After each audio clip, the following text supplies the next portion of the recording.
బ్రహ్మ కడిగిన పాదము బ్రహ్మము తానెని పాదము బ్రహ్మ కడిగిన పాదము బ్రహ్మము తానెని పాదము. శ్రీ వెంకటాచలాధీశం శ్రియాధ్యాసితవక్షసం శ్రితచేతనమందారం శ్రీనివాసమహం భజే.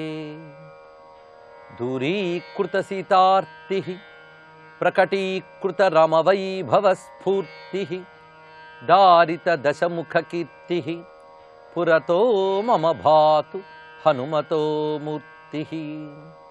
శివాయ గురవే నమః. శ్రీమాత్రే నమః. శ్రీ విష్ణురూపాయ నమః శివాయ. అన్నమాచార్యుల వారు హనుమత్ సంకీర్తనల్లో చూపించినటువంటి ఆంజనేయ వైభవాన్ని దర్శిస్తున్నాం. ఇందులో రెండవ కీర్తనగా ఎంచుకున్నటువంటిది హనుమంతుడిని సర్వదేవతాత్మకుడిగా చూపిస్తున్నది. హనుమాన్ పూజితశ్చేత్ పూజితా సర్వదేవతా అని సంహితా శాస్త్రాల్లో ఉన్నటువంటి వాక్యం. హనుమంతుడిని పూజిస్తే సర్వదేవతల్ని ఆరాధించినట్లే అనే వాక్యం ఉన్నది. దాన్ని ఇక్కడ స్పష్టం చేస్తూ ఆంజనేయ స్వామి వారు బ్రహ్మ విష్ణు శివాత్మకుడు ఎలా అయ్యాడో మొదటి చరణంలో చూపించారు. ఒక్కడే ఏకాంగ వీరుడు ఉర్వికి దైవమౌన ఎక్కడా హనుమంతునికి ఎదురా లోకము. ఇతడు ఒక్కడే దైవము అనగా సర్వదేవతాత్మకుడైన ఏకదైవం ఇతడు అని చెప్తూ మొదటి చరణంలో బ్రహ్మ విష్ణు శివాత్మకుడుగా చూపించడం, రెండవ చరణంలో సూర్య శేష వాయుతత్వములు ప్రస్తావన చేశారు. ఇక మూడవ చరణంలో జలధి పుటమెగసి చంద్రుడు తానైనాడు మలసి మేరువు పొంత సింహమైనాడు బలిమి శ్రీ వెంకటేశు బంటై మంగాంబుధి ఇలా ఈ హనుమంతునికి ఎదురా లోకము. జలధి పుటమెగసి చంద్రుడు తానైనాడు. ఆంజనేయ స్వామి వారు సముద్ర లంఘనం చేసేటప్పుడు ఒక్కసారి సముద్రం లోపలికి ప్రవేశించి వెలికి వచ్చాడు. ముఖ్యంగా సింహిక భంజనము, సింహిక అనే రాక్షని సంహరించేటప్పుడు ఆ లోపలికి వెళ్ళి వెలికి వచ్చాడు. ఆ వెళ్ళి రావడం ఎలా ఉన్నదంటే క్షీరసాగర మథనం చేస్తున్నప్పుడు చంద్రుడు లోపల నుంచి ఉదయించినప్పుడు ఎలా కనిపించాడో అలా గోచరించాడు. అంత ప్రసన్నంగా అంత సౌందర్యంగా గోచరించాడు స్వామి. అందుకు తన యొక్క చంద్ర లక్షణాన్ని ఆ సముద్రంలోంచి రావడంలో చూపించాడు. అదేవిధంగా మేరువు వద్ద నిలబడి ఆంజనేయ స్వామి వారు గోచరించారని వర్ణించారు. ఇక్కడ మలసి మేరువు పొంత సింహమైనాడు. మేరువు దగ్గర సింహంగా ఉన్నాడంటే మేరు పర్వత సమీపంలో ఆ గుహా సమీపంలో సింహవలే నిలబడ్డాడు అని వర్ణన ఇక్కడ చూపించారు. ఈ వర్ణన చేసేటప్పుడు అన్నమాచార్య దృష్టి ఏ విధంగా ఉన్నదనేది పరిశీలించాలి. ముఖ్యంగా సుందరకాండలో మహేంద్ర పర్వతం వద్ద నుంచి స్వామివారి విజృంభణ చేసేటప్పుడు ఎలా ఉన్నాడంటే గుహ నుంచి వచ్చినటువంటి సింహవలే నిలబడి ఉన్నాడు అని వాల్మీకి వర్ణిస్తారు. అయితే ఆ వర్ణన మహేంద్ర పర్వతానికి సంబంధించింది. మరి ఇక్కడ మేరువు పొంత అని చెప్పడంలో ఉద్దేశం ఏమిటి అంటే సర్వదేవతలు ఆ మేరువు వద్ద ఉంటారు అని శాస్త్రం వర్ణిస్తున్నది. అలా ఇక్కడ మేరు పర్వతం వద్ద స్వామివారిని భావించడం, పైగా ధ్యానంలో కలిగిన దర్శనాన్ని అన్నమాచార్యుల వారు వర్ణిస్తున్నారు. మేరు పర్వతం బంగారు పర్వతం. ఆ బంగారు పర్వతం సర్వదేవతామయమైనటువంటిది. సర్వదేవతలు కూడా ఆ పర్వతాన్ని ఆశ్రయించి ఉంటారని చెప్తారు.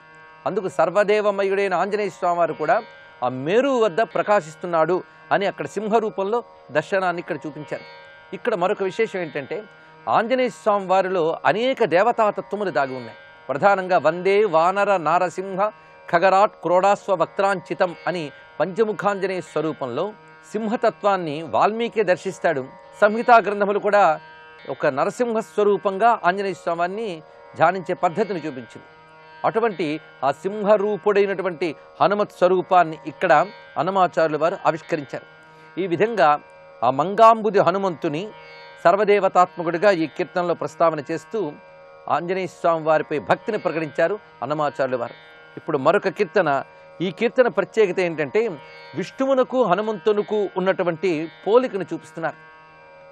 హరికి లంకిణి హంతకు అంతరమిట్టున్నది కరుణ నింత మన్నించే కమలా విభుడు, కరుణ నింత మన్నించే కమలా విభుడు. అన్నమాచార్యుల వారికి ఇష్టదైవం వెంకటేశ్వరుడు నారాయణుడు. అదేవిధంగా హనుమద్ ఉపాసకుడు కనుక హనుమంతునిపై కూడా భక్తి కలిగి ఉన్నది. ఆ భక్తి చేత ఆ హనుమంతునకు విష్ణువునకు ఉన్నటువంటి పోలికను చూపిస్తున్నారు. హరికి లంకిణి హంతకు. లంకిణి హంత అంటే లంకిని అనబడేటువంటి అసుర శక్తిని దునుమాడినటువంటి ఆంజనేయ స్వామి వారు అని అర్థం. అయితే ఇక్కడ సుందరకాండలో లంకిని హంత అనడం మాత్రం కనబడదు. ఎందుకంటే లంకిని నగర దేవత హనుమంతుని అడ్డుకుంటుంది. హనుమంతుడు తిరిగి బుద్ధి చెప్తే బుద్ధి తెచ్చుకుని క్షమించమని వేడుకుంటుంది ఆంజనేయ స్వామి వారిని. అంతటితో వర్ణన ఉంటుంది సుందరకాండలో. మరి ఇక్కడ లంకిని హంత అని ఎందుకన్నారు? ఇది మనం పరిశీలిస్తే లంకిణీదేవి యొక్క గర్వాన్ని, ఆమె యొక్క పొగరుని అణచివేశాడు కనుక లంకిని హంత అని అర్థం అంతవరకు చెప్పుకోవాలి. అలాగే లంకిణి యొక్క గర్వాన్ని అణచిన ఆంజనేయ స్వామి వారికి హరికి అంతరమిట్టున్నది. వాళ్ళ తేడా ఇలా కనబడుతోంది అని. ఈ తేడా ఎలా కనబడుతుందని చెప్పడంలో చమత్కారం ఏంటంటే తేడా ఏమీ లేదని చెప్పడం. అది చరణాలు చూసినప్పుడు ఇద్దరిలో ఆ సామ్య లక్షణాలు చూపిస్తూ వివరిస్తారు. అయితే ఆంజనేయ స్వామి వారిని ఆ నారాయణుడు చాలా మన్నించాడు అని, కరుణ నింత మన్నించే కమలావిభుడు అని విశేషంగా చెప్పారు. ఇక్కడ సాక్షాత్ శివస్వరూపుడైన హనుమని నారాయణుడు మన్నించాడు అంటే ఆయన చేరదీశాడు, ప్రేమని గౌరవాన్ని ప్రకటించాడు. అలా వారి ఉభయులకి కూడా ఆ సామ్య లక్షణాన్ని ఇప్పుడు చరణాల్లో చూపిస్తున్నారు. ఇక్కడ ఈ మాటలో మరొక అర్థం ఏంటంటే ఆంజనేయ స్వామి వారు, గరుత్మంతుడు వీరు ఉభయులు కూడా విష్ణు సేవకులుగా వైష్ణవాగమాలు వర్ణిస్తున్నాయి. ఆ కోణంలో మనం పరిశీలించినప్పుడు గరుత్మంతుడు, ఆంజనేయ స్వామి వారు విష్ణువు యొక్క కింకర వర్గంలో ఒకరుగా గోచరిస్తారు. అలా కాకుండా హనుమని ప్రధానంగా ఉపాసించేటప్పుడు ఆ తత్వం వేరు. అందుకు ఒక తత్వ ఉపాసనలో పరివార దేవతగా కనబడ్డవాడు అతన్ని ప్రధాన దేవతగా ఉపాసించేటప్పుడు స్థానం వేరేగా కనిపిస్తుంది. ఇది తెలియక కొంతమంది దీన్ని కలబోసుకుని అక్కడ అంత ప్రధానంగా లేడండి, ఇక్కడ ఎందుకు ప్రధానంగా ఉన్నాడు అని అడుగుతారు. అది ఉపాసనా భేదం మాత్రమే. అందుకు వైష్ణవాగమాల్లో వర్ణించిన ప్రకారంగా ఆ వాసుదేవ బ్రహ్మమున్న వైకుంఠంలో గరుత్మంతునితో పాటు హనుమంతుడు కూడా కైంకర్యంలో ఉంటాడు అని ఒక ఉపాసనా పద్ధతి అందులో చెప్పారు. ఆ భావం ఇక్కడ కరుణ నింత మన్నించే కమలావిభుడు. అందుకే హనుమంతుని సేవిస్తే విష్ణులోకానికి చేరుతారని తులసీదాస్ చెప్పినటువంటి భావంలో కూడా ఈ సామ్యం మనకు కనబడుతుండేది. అందుకు హనుమద్ ఉపాసన విష్ణు భక్తితో కలిపి చేస్తే అది ఉన్నతమైన వైకుంఠ పదాన్ని ఇస్తున్నది అని ఆగమాలు చెప్తున్నటువంటి పద్ధతి ప్రకారంగా కరుణ నింత మన్నించే కమలావిభుడు అని. ఇప్పుడు విష్ణువునకు హనుమంతునకు ఉన్నటువంటి పోలికలు కొన్ని వివరించి చూపిస్తున్నారు. ఆ లీలలో కనిపించే వైభవాలు. విశ్వరూపు చూపినాడు విష్ణుడు తొల్లి అట్టే, విశ్వరూపాంజనేయుడు వీడే చూపెను, శాశ్వతుడయ్యున్నవాడు సర్వేశ్వరుడు వీడే, శాశ్వతుడయ్యున్నాడు జగములో నితడు. విష్ణువు ఆదిలో తన యొక్క విశ్వరూపాన్ని చూపించాడు. అదేవిధంగా విశ్వరూపాంజనేయుడు వీడే చూపెను. విశ్వరూపాంజనేయుడు అని సంహితా గ్రంథాల్లో ఒక వర్ణన ఉన్నది. హనుమంతుడు తన భక్తునికి తన యొక్క విశ్వరూపాన్ని ప్రకటిస్తాడు. అందులో సమస్త విశ్వము ఆంజనేయుని యందు గోచరిస్తుంది. అలాగే విశ్వరూపాంజనేయ వర్ణన ఉన్నది. అదేవిధంగా సీతమ్మ ముందు హనుమంతుడు తన యొక్క విరాట్ రూపాన్ని ప్రకటించినప్పుడు అది విశ్వరూపాంజనేయ రూపమే. ఇలా పలు తావుల్లో హనుమంతుడు కూడా విశ్వరూపుడుగా కనబడతాడు. మరి విష్ణువు విశ్వరూపుడుగా కనబడడం విరాట్ పురుష వర్ణన పురుషోక్తం చేస్తూనే ఉన్నది. అందుకే విశ్వరూపు చూపినాడు విష్ణుడు తొల్లి అట్టే, విశ్వరూప ఆంజనేయుడు వీడే చూపెను. కనుక ఇరువురు కూడా విశ్వరూపులే. ఇక్కడ గమనించవలసిన మరొక అందమైన అంశం ఏంటంటే విశ్వం ఎప్పుడూ ఒక్కటే. అలాంటిది హనుమంతుల్లో ఒక విశ్వము, విష్ణువులో మరొక విశ్వం ఉంటుందా? మరి ఇద్దరు విశ్వరూపాలు చూపించారంటే అర్థం ఏమిటి అంటే విశ్వరూపం చూపించినటువంటి విరాట్ పురుషుడు ఒక్కడే. ఆ విరాట్ పురుషుడినే విష్ణువుగాను హనుమంతుడుగాను కూడా దర్శిస్తున్నాం.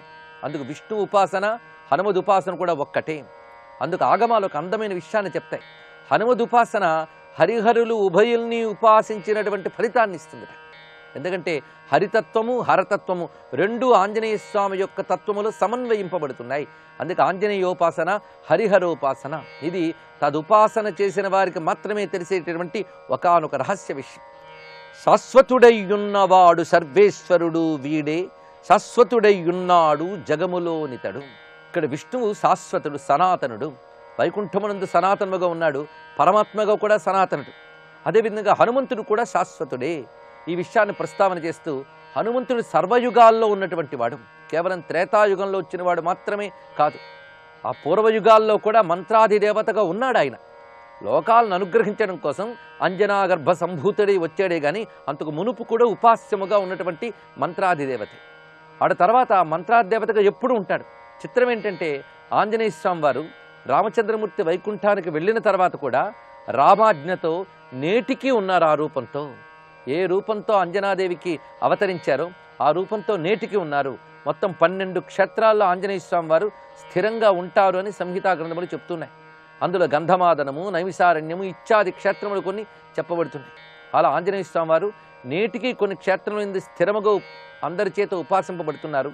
ప్రత్యేకించి ఎవరు ఎక్కడ ఆరాధన చేసినా అక్కడ వెంటనే స్వామి తన యొక్క దివ్యమైనటువంటి శక్తిని ఆవిర్భవింపజేసి అనుగ్రహిస్తారని శాస్త్రము చెప్తున్న విషయము, ఎందరో ఉపాసకులకు అనుభవ విషయం కూడా.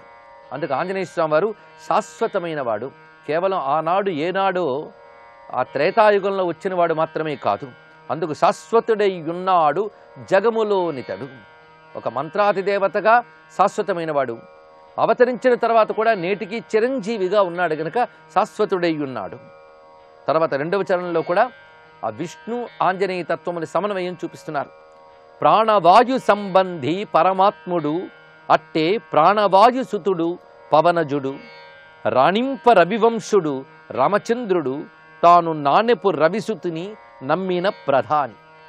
ప్రాణవాయు సంబంధి పరమాత్ముడు, అక్కడ నారాయణుడైన పరమాత్మ ప్రాణవాయు సంబంధి, ఆయనకి ప్రాణవాయువులతో సంబంధం ఉన్నది. ఈ మాట చాలా విశేషమైన అంశాన్ని ఇక్కడ ప్రస్తావన చేస్తున్నాడు.